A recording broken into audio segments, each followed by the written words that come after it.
Evaluate the significance of code of ethics and code of conduct for the civil servants in ensuring accountability and transparency in public administration.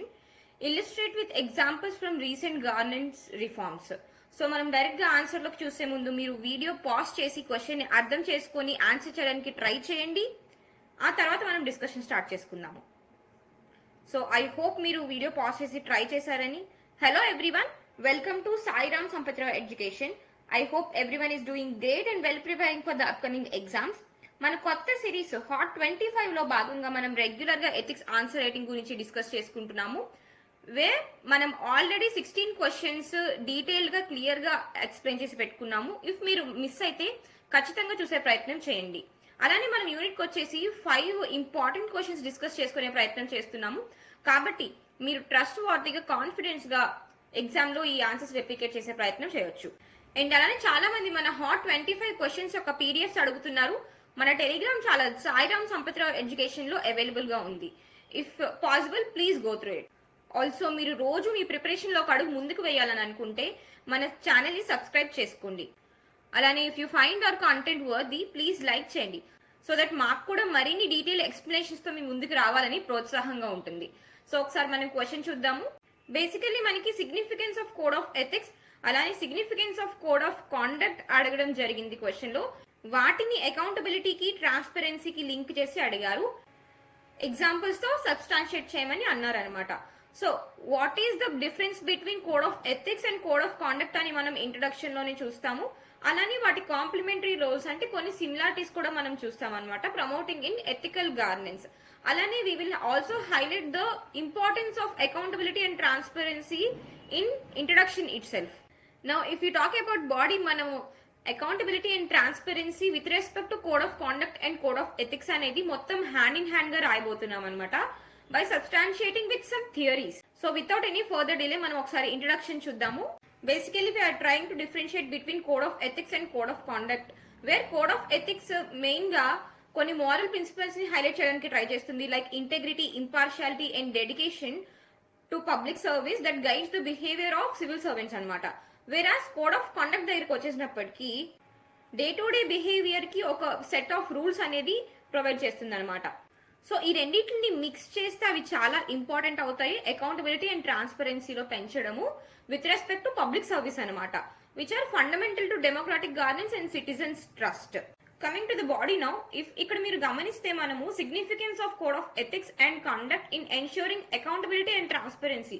So whole question మనం only 1 line లో తీసుకున్నాము. We are not dividing the question into 2 or 3 parts. So మనం ఇంతవరకు 3 to 4 parts ఎలా divide చేసి రాయాలనేది కూడా మనం చూసాము. బట్ అన్ని ఒకటే విధంగా ఒకటే పార్ట్ లో ఎలా రాయాలో అనేది మనము చూడలేదు. సో ఇవాళ మనం దాన్ని అడ్రస్ చేయబోతున్నాము. సో బేసికలీ మనం నోలాన్ ప్రిన్సిపల్స్ ని యూజ్ చేస్తూ ఎథికల్ కోడ్ ఆఫ్ కాండక్ట్ ని ఎక్స్ప్లెయిన్ చేయడానికి ట్రై చేస్తాము. Values like selflessness, integrity, objectivity, accountability, openness, honesty, leadership ఇలాంటివన్నీ కూడా మనము సైడ్ బాక్స్ లో పెట్టుకొని వాటిని మనము ఆన్సర్ లో ఎక్స్ప్లెయిన్ చేయడానికి ట్రై చేస్తాం అనమాట. సో మనకి ఫస్ట్ వచ్చేసి సెల్ఫ్లెస్నెస్. సెల్ఫ్లెస్నెస్ అంటే మనకి ఒక సివిల్ సర్వెంట్ అనేది పబ్లిక్ ఇంట్రెస్ట్ కోసం సర్వ్ చేయాలి, not for the personal gain కోసం కానీ పర్సనల్ ఇంట్రెస్ట్ కోసం ఆర్ పొలిటికల్ ఎజెండాస్ కోసం కానీ మనం వర్క్ చేయకూడదు అనేది మనకి నేర్పిస్తుంది. So it is very much important in preventing nepotism and favouritism. అలానే మనకి ఇంటెగ్రిటీ. ఒక సివిల్ సర్వెంట్ కి ఇంటెగ్రిటీ ఉండడం చాలా అవసరం. మోరల్ కరేజ్ ఉండడము, ఆనెస్టీ మెయింటైన్ చేయడము, ట్రూత్ కి సపోర్ట్ చేస్తూ ఫేవరబుల్ గా నించోవడము అనేది చాలా ఇంపార్టెంట్. ఎందుకంటే థింగ్స్ లైక్ కరప్షన్ ని అలానే misuse of office code of conducts ని ఆపడానికి చాలా బాగా పనిచేస్తుంది. నెక్స్ట్ వచ్చేసి మనకి objectivity. It simply says that మనం ఏదైనా సైంటిఫిక్ రీసెర్చ్ లో ఉన్నప్పుడు లేదా సర్వీస్ డెలివరీలో ఉన్నప్పుడు బేసికల్లీ మనం ఆఫీస్ పనులు చేస్తున్నప్పుడు మన డెసిషన్స్ ఎవిడెన్స్ బేస్డ్ గా ఉండాలి, డివైడ్ ఆఫ్ వాల్యూస్ తో ఉండాలి, ఫ్యాక్ట్స్ బేస్డ్ ఉండాలన్నమాట. సో దట్ మనకి అడ్మినిస్ట్రేటివ్ బయాసెస్ అనేది తగ్గిస్తుంది, ఫెయిర్నెస్ ని ప్రమోట్ చేస్తుంది. అలానే నెక్స్ట్ వచ్చేసి మనకి అకౌంటబిలిటీ. సో ఒక సెట్ ఆఫ్ రూల్స్ అనేవి ఎవరు ఏ పని చేయాలి అనేది నిర్ణయిస్తుంది. మనకి ఎవరు ఆన్సరబుల్, ఎవరు ఆడిట్స్ చేస్తారు, ఎవరు ఇవాల్యుయేట్ చేస్తారు అండ్ ఎవరు దేనికి రెస్పాన్సిబుల్ అనేది మనకి క్లియర్లీ డిఫైన్ రూల్స్ వల్ల క్లారిఫై అవుతుంది అనమాట. నెక్స్ట్ వచ్చేసి మనకి ఓపెన్నెస్. సో ట్రాన్స్పరెన్సీ అనేది ఎప్పుడు ఎన్ష్యూర్ అవుతుంది అంటే పబ్లిక్ డిస్క్లోజర్ అవైలబుల్ గా ఉన్నప్పుడు, అంటే పబ్లిక్ కి గవర్నమెంట్ అనేది జవాబుదారీతనంగా ఉన్నప్పుడు, ఆనెస్ట్ గా తన రూల్స్ అండ్ రిపోర్టింగ్స్ కి పబ్లిక్ కి చెప్పినప్పుడు. ఫర్ ఎగ్జాంపుల్ మనకి ఇక్కడ మైనేత వెబ్సైట్ గురించి మనం ఆల్రెడీ డిస్కస్ చేసుకున్నాము. వాట్ ఈస్ దట్, అసలు ఏంటి అవన్నీ మీరు తెలుసుకోవాలనుకుంటే ప్రీవియస్ లెక్చర్స్ ఒక్కసారి రిఫర్ చేసే ప్రయత్నం చేయండి.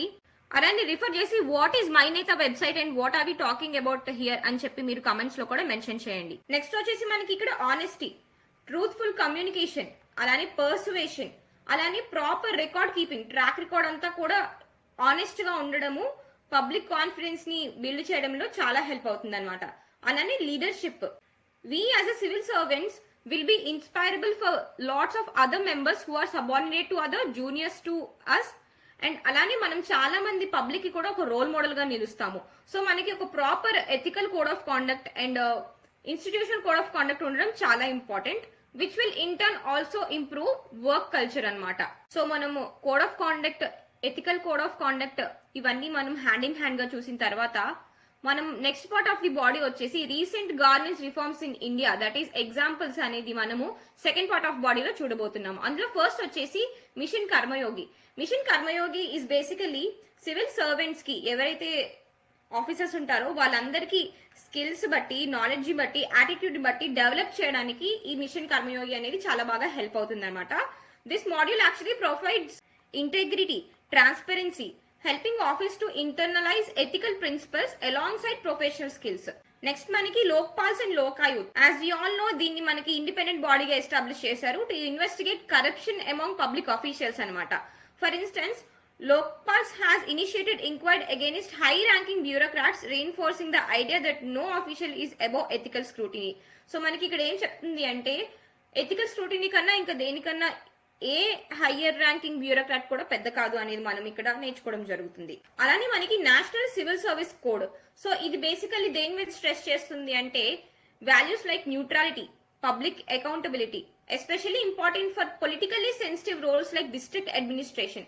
వీళ్ళలో ఇలాంటి వాల్యూస్ ఇన్స్టిల్ చేయాలి అని చెప్పి మనకి సివిల్ సర్వీసెస్ కోడ్ మాట్లాడుతుంది అండి. And it is still under consideration. Coming to the fourth point, whistle blower protection act. So basically whistle blower protection అంటే, ఫర్ ఎగ్జాంపుల్ ఆఫీస్ లో ఎవరైనా కరప్షన్ చేస్తున్నారు, అన్ఎథికల్ టాస్క్స్ చేస్తున్నారు అంటే, we have fellow aspirant should have moral courage to whistle blow that. భయపడకుండా సాటి employee ఈ తప్పు పని చేస్తున్నారు అని మనము కరేజ్ తో చెప్పగలగాలి. అండ్ అలా చెప్పినప్పుడు ఏమవుతుందంటే, మోస్ట్ ఆఫ్ ది టైమ్స్ చెప్పిన వాళ్ళకి ప్రొటెక్షన్ ఉండదు. సో విజిల్ బ్లో చేసే వాళ్ళకి, తప్పుని తప్పు అని వేరైతే చూపించే వాళ్ళకి ప్రొటెక్షన్ ఉండాలి అని చెప్పి ఈ యాక్ట్ తీసుకురావడం జరిగింది, which is symbol of good governance. అలానే మనకి వచ్చేసి ఈ గవర్నెన్స్ ప్లాట్ఫామ్స్. ఇవాళ మనకి చాలా ఈ గవర్నెన్స్ పోర్టల్స్ ఉన్నాయి. ఫర్ ఎగ్జాంపుల్ మనకి ఆర్టీఐ పోర్టల్ కావచ్చు, centralise public grievance redressal and monitoring system కావచ్చు. సో ఇవన్నీ కూడా మనకి ఒక ప్రాపర్ గుడ్ గవర్నెన్స్ తో ఎగ్జాంపుల్ గా మనం తీసుకోవడం జరుగుతుంది. అలానే స్పందన, ఈ స్పందన త్రూ అవుట్ ద ఆంధ్ర అనేది మనకి అవైలబుల్ గా ఉంటుంది. వేరాజ్ మనం డైరెక్ట్ గా కలెక్టర్ దగ్గరికి వెళ్ళి అడ్రస్ చేసి మన ప్రాబ్లమ్స్ చెప్పుకునే ప్రొవిజన్ లేకుండా, ఆన్లైన్ లోనే మనం ఫోటో కాపీస్ ని షేర్ చేసి this is my problem so and so అనగానే రెస్పెక్టెడ్ డిపార్ట్మెంట్ దాన్ని స్క్రూటినైజ్ చేసి మన ప్రాబ్లమ్ ని అడ్రస్ చేయడానికి ట్రై చేస్తారనమాట. With in some countable days, only with in few days లోని వాళ్ళు ప్రామిస్ చేస్తారు సర్వీస్ డెలివరీకి. సో ఈ స్పందన అనేది one of the examples along with CP grams and RTI portal. Coming to the conclusion now, Code of Ethics and Conduct plays a vital role in promoting clean, accountable government. Indian reforms like Mission Karmayogi, RTI have operationalized these ideals. Moving ahead, ethics must be integrated through training, enforcement, leadership to ensure civil servant uphold transparency and earn the public trust.